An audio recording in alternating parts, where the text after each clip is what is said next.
Hello and welcome back to the 21st episode of the Tower Sports Advising Podcast. Today's topics, what we're going to cover is social media and recruiting and college level and fits. So diving into social media and recruiting, first question is going to be, how important is social media really in today's recruiting process? I think it's everything outside, obviously, of that face-to-face contact, getting on campus or anything like that. But social media has transcended the sport from, I know when you played, it really wasn't that popular. But even when I was getting recruited, it wasn't the focal point. But now it seems like coaches are just recruiting kids just based off of their Twitter profiles. I know I've heard some coaches that go, "Oh, I'm going to this event. How can I see 8 different guys?" They're just going to post it on social media anyways. It does play a major role, but I think the one thing for me is if you're gonna post on social media, you got to be consistent with it. So when a coach is, we call it doom scrolling, right? When you're sitting on Instagram or Twitter for 8+ hours just staring at your phone. When coaches are doom scrolling, just looking through videos, and they click on your profile because maybe something popped, just make sure you're consistent with it. No coach wants to see something today is what, January 29th, 2026. They don't want to then see a video from April, right? They want to see maybe middle of February, then one in the beginning of March, maybe another one in March because the high school season picks up, right? They want to see you being consistent because that's going to show who you truly are. And if you're just posting a post on a random Tuesday afternoon, it's not going to help that much. But it's totally changed the landscape of how recruiting has been transcended through social media. I think a key point you made there is the consistency part.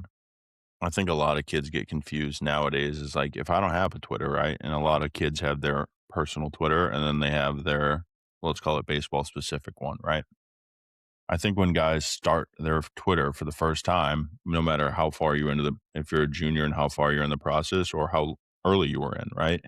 I think a lot of people don't think it's okay to post older video at the beginning of their like Twitter journey, essentially. So a lot of kids that I talk to, and they're like, "Oh, I don't have a Twitter," and I'm like, "Well, make one. Like, it'll help the recruiting process."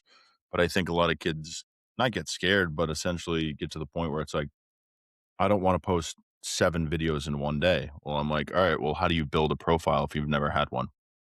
And I think a lot of kids get lost in that. I'm like, it's okay to post 10 videos in the first day you make a Twitter. Like, you need a starting point. And then from there is where, like you said, the consistency part happens. So then it's all right. Maybe if you're a PO only, right? And you throw one bullpen a week, essentially, post that one video of you throwing that bullpen. And that's okay. Like, 1 to 2, possibly 3 videos a week is great. I know there's some kids that you look at on Twitter and they post every single day, 3 videos a day. They post their workout. If they're a pitcher, they post their whatever band, whatever routine, and they whatever throwing they do for the day. That's great, but you don't always have to do that. I think a lot of those kids don't get passed by, but it's like, I don't need to see your whole life story, right? I want to see the important parts. A lot of families that you talk to, especially in the 16, 17-year-old age group now, a lot of kids get lost in like colleges are looking at the baseline of the video. Like, I'm sure you can say the same as I'm going to say, but most guys don't even care what the result is, right? They're looking at the mechanics of it. So if you're using this microphone and this is you as the batter and I'm the big screen over here and you look like this, they're not going to look at that video because they can't see the way your body moves. And yes, there are guys, obviously, if you're a pitcher, right, they want to see strikes. That's great. But I think a lot of people get lost in the quality of the video is what's most important. If they can't see the way your body moves, it doesn't help them. Exactly. So when you're taking video, especially in today's age, get close ups. Yeah, it's okay to have a couple of videos where they're far away and that's all you could get for the day. That's great. That's fine. Some video is better than no video. Hmm. But the better the video can be if you getting in that full profile so they can see the way you swing, the way you field, the way you throw, the way pitchers throw off the mound, catchers on pull downs, outfielders from pull downs in the outfield. Like that stuff does matter. And again, if you only have your game changer video from one of the parents doing it in the crowd, that's good too. Anything's better than that. Yeah, and I think what is it, Perfect Game or is it Diamond Nation, New Jersey? Right? Their video is a big like It's like propeller. on the bubble top, right? Yeah, like if I think you have to pay for it, but like that's a good use because it's a good camera angle where they can see a aerial view of you either fielding, you throwing, you hitting, running, anything like that. There's so many little things that they can pick up on, but like you said, it's based on the quality of the video. If we did a podcast like this and I'm talking like this and you can only see part of my face, that's not gonna do anything for anyone, right? Like you want to be front center of attention and you want to make it as crisp as possible because again, they're analyzing everything, but if they can't see you, they can't they can't figure anything out. It's just a waste of their time. Right. All right. Diving into question number 2 is what's the biggest mistakes players make on Twitter/X and Instagram if they use it? So I think my biggest pet peeve when I was a coach is seeing a kid tag 48 different coaches in the video. If you want to tag a few of them, sure. So say you're going to Eastern Connecticut team camp, right? And that's where the video came from. And you want to tag Coach Oldenwalder, Coach Silvestri, and Coach Lawler? Sure, absolutely. But if you're at someone else's camp or something like that, even like if you're at an AAU, just a tournament, don't tag 88 coaches, right? That's just a really bad look. And they're going to see it, guys. Social media, they got algorithms. If you're on their algorithm, they will find it. And if they want to, they'll just look it up, right? Don't start tagging so many coaches and it's blowing up their phone. They're getting notifications because if you are, like you talked about that guy who posts 3 times a day and you keep tagging that coach 3 times a day, you'll probably just end up getting blocked because it's like a reoccurring nightmare where they keep seeing the same stuff over and over and over again. They love to see video, but they don't want to see a ton of it, right? And I think another thing, kind of going off what you said, is we don't need to know your daily life, right? For me, I'm not the biggest three video a day guy. Like I don't need to know you're lifting, then you're hitting, then you're lifting again, then you're eating, then you're playing video games, right? Like just post the stuff, post it every 2 3 days if you want to, but lay off some stuff that I don't really deem important and just kind of keep it simple, right? And use the KISS acronym, keep it simple, stupid, right? It's really not that difficult. People kind of overanalyze, right? Like you said, like, will the coach like this? Well, if the coach doesn't like this, I'm not going to post it, right?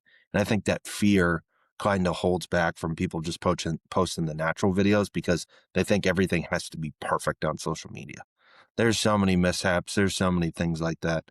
Just post it, guys. Trust that the video that either mom and dad or a teammate's parents or someone from the facility took, just post it, guys. It's not that big of a deal, but keep it to a minimum and just keep it simple and just don't blow up coaches' phones over Twitter notifications. I have 3 points off of kind of what you just said there, right? The whole tagging things, it's like the amount of coaches you talk to, even guys that go to camp, some coaches are like, "Dude, don't even tag me in it," because it's not that we're not maybe recruiting you, it's just it's not worth it because it's gonna hurt you more than it's gonna hurt them, right? And for them, it's like, "Alright, yeah, it gets tagged, right?" And let's use Coach Odie, right, at Eastern.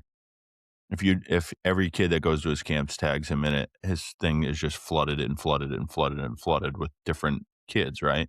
But all it is maybe saying, "Thank you for allowing me to come to your camp." So how much is that helping anyone in the recruiting process, especially when you've already been to their showcase and they know who you are? Yeah, maybe it will remind him in his head, like, "Hey, I should go follow that kid because he came to our camp and we saw some things we liked." But like you said, if you're tagging them 3, 4, or 5 times a day, you're just going to get blocked. And people can say, "Oh, well, that coach didn't like me or he didn't treat me fairly or this and that." I mean, I hate to say it, but that's the way of the landscape, right? Because they can go find somebody in the portal that's better than you. They might be able to go find somebody in the local high school 1 town over that's better than you. That didn't get an opportunity, and maybe you had that opportunity and now you don't because of just the way essentially you were tagging them on whatever socials you're using. Number 2 is I think, like, going back to guys at 3, 4, or 5 videos a day, I think there's a good balance between let's use TikTok, for example. If you wanna post that many videos of, like, what your daily routine looks like, go post it on TikTok. Hmm.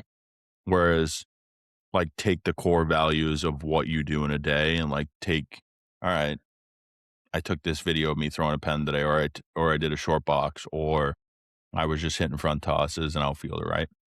I think that is a better image, and guys are going to rewatch that video of whatever it is, 10, 20, 30 seconds more than they're going to watch the 5 videos in a row. Because your algorithm, yes, they might click on it, right? If theirs is set to 2027 outfield prospects or something, whatever it is, right? So that one video, yeah, all right, they'll go click up, but then they'll be like, all right, well, this kid posted 5 videos today, 4 videos yesterday, and 3 videos the day before. Where I can just go click on another guy's and I can see the week by week process of, all right, this is what's important, right? And going off of that, I think a lot of it is a language too, right? And it's be thorough about what you're doing. Don't just put anything in the caption of just like threw balls today, right? Like what the purpose was. If you're a hitter, right? I was working backside. I've been dropping my barrel. Put that into words of what you're saying. Don't use ChatGPT to make a caption for what you're saying. So I think a lot of it too with that is being upfront and honest with yourself. If you're not the best speaker, I can say that, right? I'm not the best speaker. I know that. I would never go in front of a room and speak in front of 100 people. That's just not what I'm good at. But when you're using the language of these things and these tweets and maybe even Instagram, if some people use that, great. But put it in your words. They want to hear the way you talk and the language that you use, not what AI is creating for you. And then the third thing, going off a video of how you said like the parents of just random parents in the crowd, the game changer, if you use Diamond Nation, right? Whatever it is for video, it's okay to not have 103 exit velo posted on the screen. There are coaches that will recruit because, hey, it said 105, right? But there are some guys that could absolutely care less about that. So, like you said, I think it is important to have that value of like, all right, I'm still going to post the video. If the video is great and nobody cared about the numbers, oh well, the video was good. So I think don't lose value in the videos that are given to you because God forbid you go through, let's just say you get hurt second week of the summer or even second week of high school and you don't have any other videos. So at least you got those videos out and you have something to post to, hey, maybe I'll have a chance. Maybe I don't have to do a prep year because I had some videos and some guys saw me. And after I got hurt, I got to go on campus and do like a showcase or something along the lines of that. So I think there are key values and especially that. And as I say to our kids too, is like there is bad video, right? But bad video is just kids doing dumb things. Mm-hmm. Like keep it involved in the game of baseball. If you have to think twice about it, don't post it. Yep. But don't think twice about it just because, hey, the video quality wasn't great. It's a video. It's Yeah. okay. And I think going off of that, like, I think another thing that hurts kids a lot is they only post hits. Like, has there ever been a person who hits 1,000? No, right? Like, there's some humility in posting, hey, I just flew out. Good. The swing felt good. Just missed it. Right. Got under it. Coaches rather see the humility of you posting something that didn't turn out than you posting a bomb that you just hit 410 down the line. Right. Like not tailor your videos, but like put some outs in there. Put a hard, you rolled over, but you ran out a hard 90, right? Like that's some things that you can post there that you could be like, okay, that swing wasn't right. But if you have a 40-second clip and you got 4 at bats, right? And you go 2 for 4 in them and one's a hard ground out, they might pick up on the hard ground out more than they will on the hit, right? And then I think another thing, going off of kind of what you said earlier, it's like, I think people don't use those old videos enough, right? Like I'll always talk about it. Like if I started posting my sophomore year of high school, I was 5'6", and then I posted my senior year, I'm 6 feet. Like coaches like to see that progression because obviously they're investing in you for 4 years, right? They're going to try to get the maximum out of you. So if they can see you grow from your sophomore to senior year based on video, and they'd be like, okay, this kid was tiny. Okay, he got bigger. Oh, he put on a little weight. All right. He grew a little bit, right? And hey, he got faster, right? It's good to see that progress because it will show, A, maybe you got put in the work. Maybe you develop some consistency in your life or your habits just changed where something clicked in your head that you wanted to be full time and you're like, hey, I'm going to go for this, right? And like, that's some things that coaches can notice and be like, hey, I might recruit this guy truly based off of his work ethic because he was 5'6", 140, and now he's 6'1", 210, right? And he's gaining 70 pounds within a year. Like that's some type of stuff that they want to see. So I think as you say, they shy away because they're scared to post. Oh, well, I was a sophomore. I didn't have the best year that year. Like, I don't want to post anything from that. Like, have some humility and post some bad highlights, post some things that you think are great because it might end up showing that when you were a senior and you hit 410 with 2 home runs, 3 triples, 10 doubles, and you stole 15 bags, you see that progress that you gain. So be happy in that progress you gain and don't be afraid to post something from your freshman or sophomore year just because it doesn't look like it does now. I think, like, going off of that, I was looking at a video last night of the younger brother of the Baseball Bat Bros. Did you see that one? No. So he was talking about, like, his high school days, right? And he's like, as a sophomore, he's like, I hit a 070, right, in high school on varsity baseball. And he goes, from there, he went 070, then he grew 7 inches in 1 year. The guy that he was supposed to like be behind or whatever ended up getting hurt. So he hit like 300, whatever, committed to a junior college, right? Went there, was fourth on the depth chart. And I think that was the first COVID year, if I'm correct. I don't know 100%. So then he transferred to another JUCO so he could play. He was fourth on the depth chart. One kid got hurt. One kid kicked the fence and broke his foot, and the other kid just like kind of weaseled his way out of the lineup. And he goes, I hit like 330 with 7 pumps or something like that.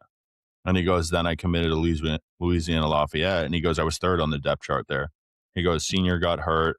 And then the other guy kind of weaseled his way out. He goes, went there, I think he said he hit like 300 or like 298 with 10 bombs, didn't get drafted, went to indie ball. And think he played for the Milkmen, if I'm correct, and hit like 067 there. Then he went home, hit with his dad and his brother. And he goes, and now I have to go playing with these pay to play leagues. He goes, started the season off, like hit 067 again. And he goes, next game, and he's like, I just started to find my groove. He goes, went 4 for 5. And then that's when the Rangers picked him up from indie ball. And he's like, I thought this indie ball thing was for me. And the reason I say that is you don't know what your journey looks like. It doesn't matter if you're in high school, you're in college, you're in indie ball, you're in pro ball, right? At any time, any of those things can get taken away from you. So I think value what you have. And if you can only play at a low level Division 3, at least you get to play college baseball.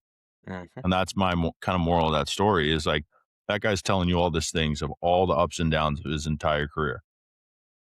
That could be your career if you want to continue to play the game. But you got to find ways to make yourself better and know what your strengths are. All right, moving on into question number 3. What skills separate high level recruits from everyone else? Phew, that's a good one. So we going off of the talent or something that like a coach can Whatever do? you think. So for me, the way it's funny because it's really based on the way you play the game, right? And that's the way the coach wants to play the game, right? If they want to be that home run punch out, no walk team, right? But then another team wants to be the gritty 2 strike, sit on the plate, walk, make all the plays and throw sinker balls, right? I think it's truly based on what the coach, his mindset and the way he's played and the way he's been taught under other coaches. But I think skills that just always set people apart is baseball IQ and hustle. And I think hustle's cheesy because it's not really a skill. It's just the will to want to do it, right? And baseball IQ, you can sharpen that. So that's a skill I think people tend to not sharpen because they think it really doesn't matter. But if I can hit a ball really far, a coach will like me. Or if I can throw the ball really hard, a coach will like me, right?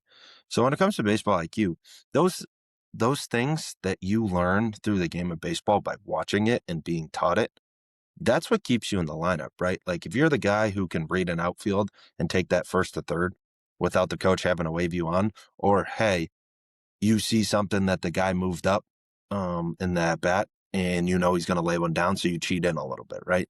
That's like stuff that sets you apart because they're like, okay, this guy, you hear the word all the time, right? Gamer.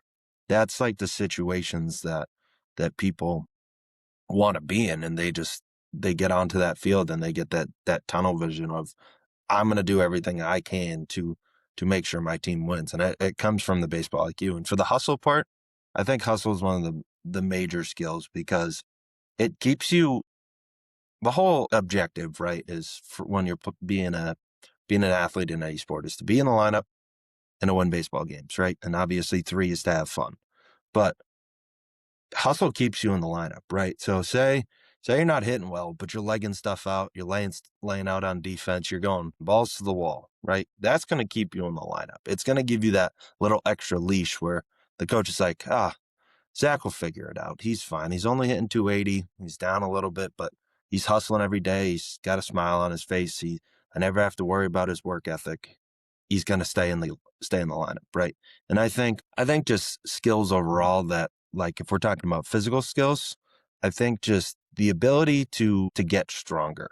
And that is solely reliant on your ability to want to get stronger. I know for me, now that I realized I'm done with the sport, I left so much on the table because I refused to lift, and it hurt me tenfold. I never hit a home run in college. I wish I did.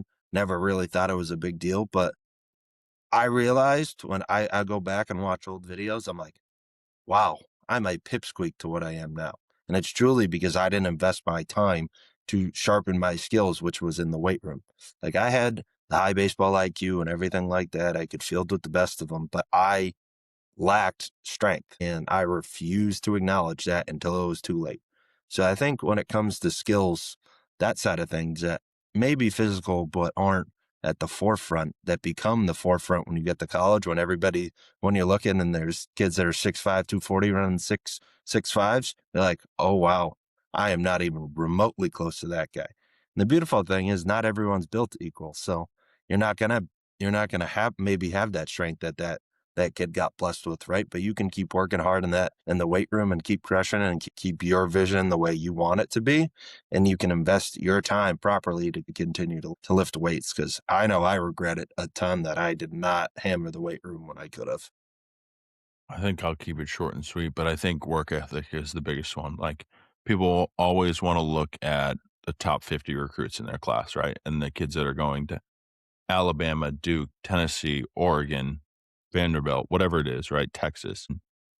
The work ethic they have is, and this is where it goes, tie it back into essentially Twitter, right? Like, you see an Alabama commit post these things, or he's posted on Youth Prospects or whatever, one of these things, right? His work ethic plus his tools already isn't what you have at the current moment. Doesn't mean you can't be there. But I think the work ethic of those kids, one, if they have all the money in the world, two, right? And they go to Select Fest and they go to all these different events, right? Like, that does help. Okay. But there are kids that don't have all the money in the world and are blessed and get these scholarships just like other kids. So I think the work ethic doesn't always need to be top tier, as people would say, and posted online everywhere. But like, it goes back to kind of pretty much holding yourself accountable. Like you said, the constant posts. Okay. You go into the constant posts, and, well, this kid works out 3 times a day. Okay. He's in the weight room. His numbers have, let's just say he's up 50 pounds in a squat in a year or whatever it is, right? Like, the constant growth, you should be able to go through your Twitter as the player and be like, oh, I grew here. I grew here. Exit velo got here. I gained 25 pounds. Like, do a yearly assessment and see your work ethic compared to theirs. And they post it also. Go compare your numbers to them, right? And then see, hey, maybe I'm not at the same level of them, but like, maybe that's someone that inspired me to get better, right? Instead of having to sit there and look at the picture of them hitting and be like, wow, I wish I was them.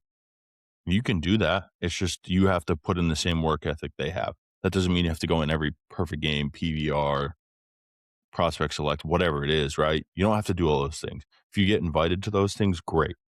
But you can still be a high level recruit and do the same things they're doing, but kind of behind the scenes and not be the face of a program, if that makes sense. All right. Moving on to next question. Are players working on the right things or just what's popular at the moment? So I think it's funny because this ties back to when we did the podcast with Tater, right? And that we were talking about like all these skills, the skill stuff. And for me, I'm very old school in the fact that when it comes to I'm talking about baseball, right? Like just hitting, fielding, running, throwing, right? I'm big on the simplistic side of things, right? T-work, flips, everything like that. I think everything has been blown out of proportion that if I don't do this curveball drill that's side angled I can't hit a curveball, right? It doesn't make any sense. And I think the social media aspect of it is I think people see, like you said, like the Alabama commit, the LSU commit, the Texas commit. He's working on two ball, drop in, things that like schools do at the college level, but kids might be like, well, he's doing it. I have to do it, right? And I think that's the whole problem with what social media has done is it's just great. It shows information, but it also hinders kids' ability to progress because they might just need self-DOS, BP, machine, right? But they're focusing on 48 different things and don't have their proper routine, and it's affecting their ability to grow because they're trying so many different things because oh, this LSU commit did it, so I got to do it because if I don't do it, I can't play where he's playing. Like it's a lot of just hey, it's a lot of FOMO, I think, and it's like hey, if I miss out on this drill, I might not throw 90, right? There's no drill that just automatically makes you hit the ball 400 feet or automatically makes you throw 95, right? Drills are drills, obviously. And if you look at my two favorite guys to look at because they post a lot of T stuff is Chipper Jones and Freddie Freeman. Weirdly enough, they both played for the Braves. Chipper Jones, if you looked at his hitting routine, guy's a Hall of Famer, right? His hitting routine was just him thinking about hitting the back of the cage. And what does Freddie Freeman do? He does the same T drill that Chipper Jones does. All he does is think about hitting the back of the cage, right? And I think we just overcomplicate it because we want to be cool and we want to do what's new, even though the basics have worked for a zillion years. You look at the guys in the Dominican or the Puerto Rico or Cuba, like they're hitting bottle caps. Like, how simple is Beans, that? bottle caps, tires, you name Like, it, they hit it, how right? simple is that, right? They might have the fancy dancy stuff that we have, but they keep it simple and they're churning out prospect after prospect after prospect. That international pool money keeps going up and up and up, right? So like I think I said it on the episode with Tater, but like social media is great because you learn new drills, right? Like there's some stuff that I wouldn't have known if I didn't see it on Twitter, but then I look at some other stuff and I'm seeing guys do it. I'm like, this isn't helping anyone. So like there's a good side of things and the bad side of things. And I think you got to navigate what actually might help you and what is just there for eyewash purposes because they're just like, I made a new drill that's going to unlock 2 miles an hour in your back hip, right?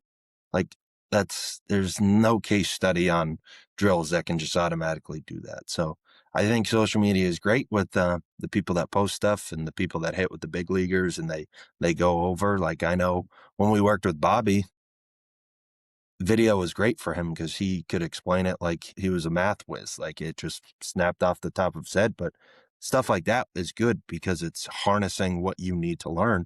But when you stray from the path and you start watching like guys throw javelins, because that's the new cool thing, right? You might go throw a javelin and blow out your elbow and never play baseball again, right? So if you're not doing it in a manner where it's controlled and it's proper, you're just going to end up hurting yourself because it's useless information. I agree. I think a lot of essentially what it is, right, is like we go back to it, it's clickbait, right? Mm-hmm. Like, and don't get me wrong, like we've gotten to 2026 of like players in college can get paid now, right? And I think a lot of it like is well, people might be reaching out to that player of like, hey, you should be doing this, or come fly out to Arizona and hit with me, right? Like if you look at hitting coaches now and the way it's evolved, right? Like the guys that were when we were still around that were the big ones, right, are still here. But now there's other guys that are younger and our ages that are growing and have these massive prospects that they hit with. But it's like they're filming them, they're doing this, they got a camera team. Like it's like a full blown process. So it's essentially a production for everything. Like nothing is just like there's no that guy in the rough anymore. There's no that I'm just gonna find the diamond in the rough. Like I bet you if you took 10 Division 1, 10 Division 2, 10 Division 3, they're gonna all tell you that that diamond in the rough is not a thing anymore. The Division 3 might say it because a kid might have gotten hurt and coming off a rehab like senior year or whatever and only ends up at a D3 and he ends up being an All-American. Like that stuff will happen. But I think nobody is like overlooked anymore to the point where there's not a home for you if you're posted online 24/7. Like you look at the Clemson commits and this and that, right? Like they're posted everywhere. Every time you click on it, it's like you go on their page. Well, it's 9 different accounts that posted them on Instagram, and it's 40,000 views. Like, but it goes back to kind of what you opened with. Like, you don't know what video is going to blow up of you hitting, right? Or you don't know if a video of you throwing 92, or even let's call it 88 with, I was watching a big leaguer throw the other day and he was like warming up for a bullpen. I think it was at Tread or whatever, one of those. And he was like 88, but he had like 22 inches of run on his two seam fastball. Like, video blew up.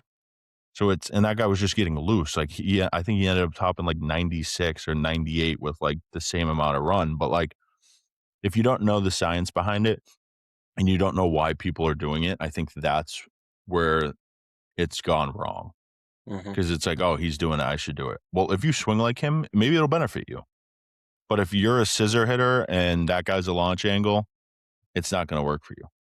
So don't go try to recreate the video and post it online. The last question is what's better, hype edits or real game clips? So you want the real answer? Hype videos do nothing but get views, right? It's like when you commit to a college and you post it on your Instagram.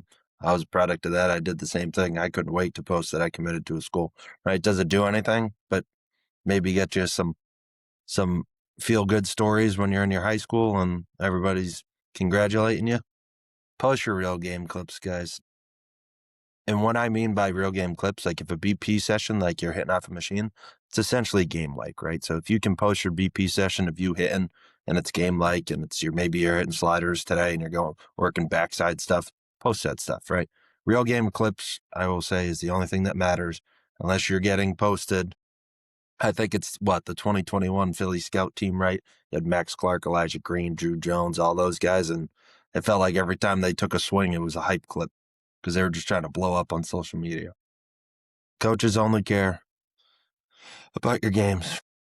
What are you going to do when you get to school and say you had a home run, right? You're going to post it on Instagram? Cool. Nobody's going to care, right? You got another game the next day and you got to go face a guy throwing 95 4 more times, right? Nobody cares about your stupid hype clips. They're cool for your friends or you want to get some traction on Instagram or Twitter. When you're posting to get recruited, post your game clips, guys. It's going to make everything a whole lot easier. And another thing, if you do a camp or something like that, say you're running a 60 and you ran a really good number, post that. That's technically game stuff. That's not hype video stuff with you got dreams and nightmares in the background and you got stuff flashing across your screen. Post the games or post your camps, anything that involves actual or controlled baseball, but don't make it where you look like you're on a YouTube channel and you're trying to go for 1,000 views, right? Just post it. Keep it simple. Post the good stuff, post the bad stuff.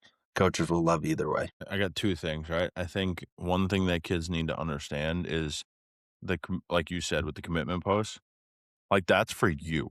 Mm-hmm. And I think a lot of kids are like, well, everyone's going to like this video. Everyone's going to comment like, great job or whatever it is, right? Like that's the one thing you can look yourself in the eye and say, hey, I made it. Like, yes, I understand why whatever recruit each year gets to post like their commitment, right? And their program posts it and their high school posts it and their school might post it. Of course, mom and dad will post it too, right? But it's like, that's the one thing you can say, all right, I worked my tail off to get here. So it's like, take pride in it, but like, it's not the end all be all. Like you could get there and you could get cut in the fall. Not saying that happens to everybody, but it does happen. So like, I think that's the point where kids stop working. So I Yeah, think because that's they where think the job's done, right? Like, hey, right. I signed my national letter of intent. I always screwed up NLI and NIL, Same. but national letter of intent, right? That's just the beginning, fellas. Even if you don't sign one, it's still just the beginning.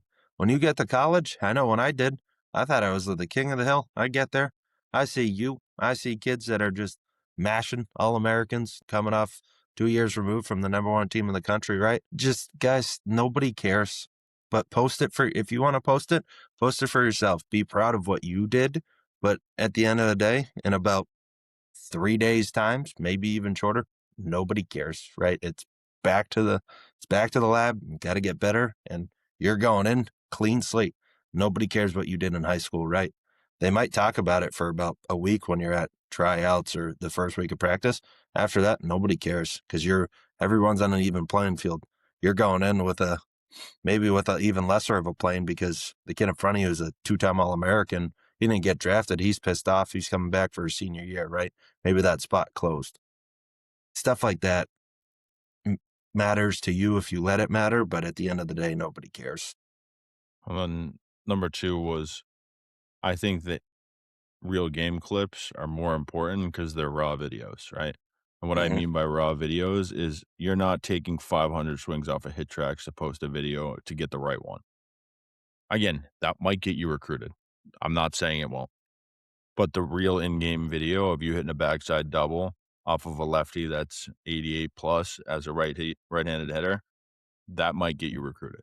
So I think the value is in the in-game, and then the whatever you wanna call it, post of, like, the flashy shit isn't what people are always looking for. Sure, if you're going to Alabama and you committed as a sophomore, maybe. Like, but if you're just a 2027 and you're a junior and you don't have a home right now, the in-game stuff is what's gonna get you recruited, not the flashy stuff. Yeah, and I think you just brought something up. This will go back to the hurting social media for the player. Post full at bats. Don't just post your hits because coaches want to see how you are affected by a bad call. Maybe you go down 0-2 because you took two heaters, right? You were sitting something. Post your full at bats. That will hurt you a lot because granted, coaches like to see you swing and stuff, but they also like to see you take pitches. And say you're 2 for 2 on the day and you're 0-0 and that kid spikes a good slider and you take it. Coach is gonna be like, okay, this kid knows what he's doing, right? He's not just a swinger. He's a hitter, right? We always talk about the difference from a thrower to a pitcher. Post full game full in game at bats. Don't just post a 10-second clip of you getting a hit, right? They want to see. Coaches will sit there for the extra 30 to 40 seconds because they're going to see you take a slider and then a kid comes up and brushes you off and then comes back with the slider away and you weren't phased and you sit on it and you hit a single to score a run, right? Post that stuff because, again, we say coaches analyze everything. That's the things they're looking for because they're thinking in their head, can I trust this kid with the game on the line or to move the line when it's in the eighth inning and we need to flip that lineup over, right? They all are always thinking about that stuff because the only thing that matters to them is winning games and making sure they can make the regionals. If they're lucky to go to the super regionals and if they're lucky to play in the World Series, that's what they're thinking of. So post full at bats. Don't just post the clips of you getting hits. I think kind of a different thing too there is like what I do with our travel socials. I'll post just the video of them hitting, like the one swing, right? So then at least it gives you the opportunity as the player to post the full video on your personal page. So then you're getting two videos that it might end up in their algorithm. I think that's kind of a key thing that a lot of people kind of overlook because it's like your video is going to look 100 times better than what I'm posting. Now, sure, if you're in the WWBA in Georgia, right, and you hit a walk-off bomb, that's gonna be everywhere. Or, like, if you're just playing in Northborough and you hit a backside single to win a game, right, like, they're gonna wanna see the full at bat compared to what I posted or the travel organization, right? Yeah, of course. And like you said, like going off, you like say your travel team, right? They just post the hit because that's what they're looking for, right? But for you, for your personal profile, it's good to post that full at bat because maybe you're tagged in that video. So then the coach clicks on you and then he gets to see that whole raw footage of how that at bat played out. Right, and you can retweet it so you have both videos on your pages. Absolutely. Alright, diving into college levels and fits. First question is, how do families misunderstand the difference between Division 1, 2, 3, and JUCO? And we could throw NAI in there too. Yeah, I mean, we can say it. Our dad was the same way, right? Dad was like, "You ain't playing D3 baseball," until I went and played D3 baseball, happened to win the national title, and now dad's thought process on the whole thing changed, right? I think it's truly just ego.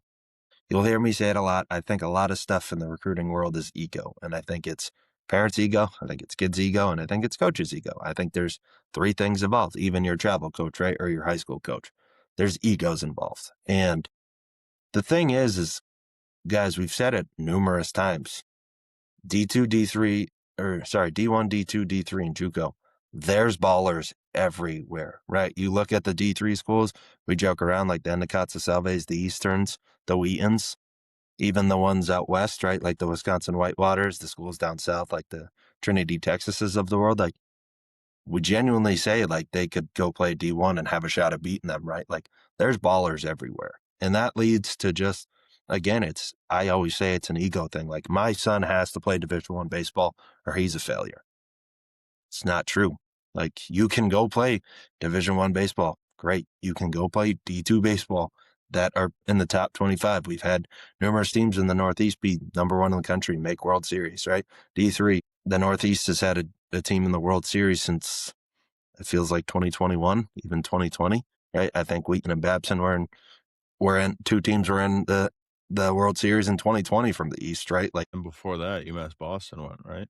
right. They went, I think, 3 times in a row, right? Like, it's like, and then JUCO, it's not really massive in our area. It's more of a Southern and Midwest type of thing, but like, there's ballers everywhere. And that just goes back to the fit thing. I think if you put your ego aside and you get the forefront 3 things that are very important to you, which is academics, fit, and what can the coach do for your future, it doesn't matter where you play. Because if you come out with a good degree, you come out as a better baseball player, but ultimately you come out as a better person, it doesn't matter where you play because you're set up for a better future, right? We always talk about kids, how hard is it to make the league, right? Like that is always a goal of yours, but how likely is that happening? You always got to look at, hey, 4 years down the line or 6 or 5, maybe you do a master's degree, right? How am I going to be when I make it to the real world? Did the coach that I committed to 6 years ago, 7 years ago, put me in a better position than if I went to a different school? And I think you just get rid of those egos things and you just play the sport the way it's supposed to be played. You can't make a wrong decision. That's the way I feel about it. Because if you did your homework and you commit to the correct school, you should have no problems. So my answer is going to be tying into what the next question would be: is why is playing time more often than the logo? I feel like in today's world, right, is a lot different than even when I played in 20. What did I graduate? 2018, and you graduated what? 2020. 21 and then 22. Yeah, right. So the way I look at it now is you can't really buy the logo anymore unless you're I would say, middle to high tier recruit. Because if you look at these schools, and it's not like it used to be where the number one prospect in the world, the number one recruit in the 2027 class has 500 offers. You didn't get the whole stack of mail with every single coach writing you a handwritten letter. So I think with that, like at the end of the day, playing college baseball is a plus of getting a degree, right? Mm-hmm. So what the logo looks like does not matter at the end of the day. It might to you, right?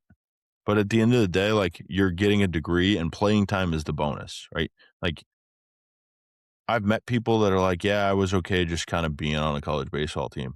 And I'm like, every day I didn't play a game, I wanted to punch somebody in the face Mm-hmm. because what am I doing wasting time, right? Like, and by what I mean by wasting time is if I'm not good enough to be on that field, that's not the spot for me. So if I'm not good enough to be on the field, 1, you either work for it, 2, you give it up, or 3, maybe the classroom's where you need to be and finish your degree. Or maybe sit out that season and find another school. Because I think shopping the logo doesn't help anybody anymore. Because you could shop the logo, let's just say, I'm a Longhorns fan, right? Could I ever play there? No. Do I wish I could have? Sure. But you're shopping that logo, right? And you look at the school, right? And me and you talked about this probably a week or 2 ago. 90% of enrollment in Texas has to be at UT Austin, right? So that means 10% of the other enrollment is to the other 49 states. Mm-hmm. So what's the likelihood of you getting into that school as an athlete? Even less than it was if they didn't recruit Texas But kids. then it goes back to look at where these schools recruit these kids. Not everyone's like Coach Corbin who will go up and down the East Coast and find kids, right? Most people don't do that. Sure, they'll get a guy in the portal, right? That maybe was from, I don't know, Boston, Mass, right? He went to 2 years at, let's say, UNC and ends up at Auburn or whatever, right? Like that does happen. But I feel like Coach Corbin has been one of the only people that consistently is up and down. I mean, we could throw Coach King in there, is up and down the East Coast, right? And just bringing kids left and right from New England to their school. So I think a lot of kids that didn't have the right to buy the logo have gotten those opportunities because of the way that coach recruits. So I think there's many different ways to look at this, but I think the value in it is playing time is more important than the logo.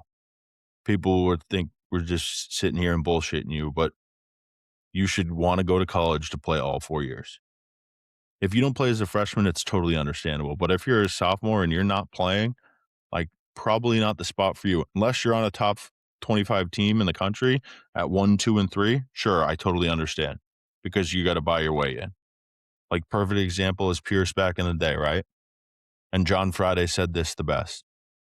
You went to Pierce freshman and sophomore year. If you were lucky to get at bats, you were lucky to get at bats, but you were ready to start as a junior. There are most schools that doesn't happen anymore because now the portal is way different than it used to be, right? But that was what it was back then. Now you should be sophomore year ready to go because you have your feet underneath you. You understand what college baseball is like. You know how to stay on the field because you're doing the right thing in the classroom. You know how to take care of your body. You know how to eat right. You know how to be on time for things. So I think it's important to be like, all right, freshman year is kind of essentially a learning curve, right? Sophomore year, I'm ready to be a starter. And if I'm not a starter or a key role player in that team, then this probably isn't the spot for me. And then that goes back to I was just shopping the logo and not shopping what I needed to shop. And I think it goes back again to what we were talking about, right? How pretty does my Instagram post look when I posted that I went to this school because they made a World Series 2 years ago, right? Like, if you have no shot of playing, like you said, you're just shopping the logo. What's the point? If you don't have, I mean, I did this. I looked who was my competition and how am I going to beat him out before I got to school, right? Like, and if there's not a clear path on how you can either A, improve to play, or B, your time comes because you earned it, you're just wasting your time. You're just treading water. You're just going to sit there for 3 years, be unhappy, and say, oh, the coach screwed me over. It's his fault that I'm not playing, right? And if you don't do your homework on how the school looks, how they recruit, I said it in numerous videos, go look at the top teams' rosters. Are you a player like they recruit? And if you're not, you're probably not going to play for them. So you're just wasting your time if you're committing to them just so you can say, hey, mom and dad, or hey, guys in high school, I made it. I'm going to the school. We're going to go win the World Series, right? Like you might sit there and you might not even be on the roster to begin with, and you have no chance of being on the regional roster, right? So it's a good point because people shop the logo. I know we do it all the time. I'm a big USC fan. Like I wanted to go to USC. Did I have a shot? Nope. I had zero chance of going there, right? So like you gotta key in on what you can, and it goes at all levels, guys. Like people who want to go to Endicott just to say they went to Endicott because they've been in the World Series the past 4 years, you don't have a single chance of probably playing there, right? Salve Regina, just because you want to say you went to Salve, they've been in the World Series or they've been in a Super, it feels like every single year. Eastern, same way. Wheaton, same way. UMass Boston back in the late 2010s was the same way, right? Like if you're just saying you want to go there because you want to post it on Instagram, you're just wasting time because most likely you're just going to become a regular student after a year if you're lucky, and 2 years if you're even luckier. So don't just do it because you want to post it on Instagram. I think that's a big misconception people do just because they want to say they committed there. All right, last question I have here is how should players think about fit beyond baseball? So when you sent me this question, I was happy because I think it goes back to my time at Eastern, right? Like I will always say what Coach Ham did for me, both on the baseball field and off the field, has set me up for a better life. And I was only there for a year. But if I ever need to call him, he'll take time out of his day to give me a phone call, right? And you talk about it all the time about buying into the culture, not just buying the jersey. You're buying into the head coach just like the head coach is buying into you, right? Like the end goal is even if you don't play or you play, right? You had fun, you got a college degree, you made friends for life, and that coach that was your mentor can help you become a better person or helps you set up a future for a better life, right? Like if they're not helping you, they're hurting you. And I always talk about coaching in the greatest light because of what he did for me and how he's set up the way I am, just because of how important it was to be a human, not just a baseball player. And I think that's a lost art of coaches sometimes just view you as a baseball player compared to viewing you as a human. Like everybody's human. You see all this mental health stuff that like you think everything's great until something goes wrong. And then they're like, oh, why? No one asked how that kid was doing or if he was struggling at home or if he was struggling in the classroom. Like you don't see it until it's too late. So I think a big thing is if the coach isn't helping you become a better person, they're ultimately hurting you because it's not going to benefit you when you get into the real world. We talked about the draft, right? Like only so many people get drafted. So out of the I couldn't even name how many players because there's about 40 to 50 people on a roster. There's about what 700 teams. So there's about 28,000 players just in D3 or D1, D2, D3, right? Like how many of those get drafted? Less than 0.1%. Like the 99.9% have to look for a future elsewhere, right? And that's in the real world.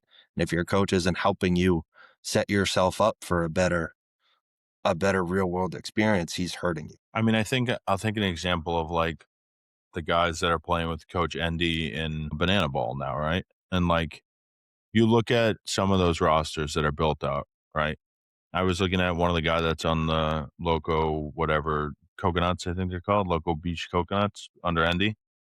And he's a two-time national champion at Mississippi State. And he just went and played for a year and then didn't end up making it. And now he's playing that. And again, that's not everyone's route. But I think going back to what I say all the time is the fit is everything, right? Mhm.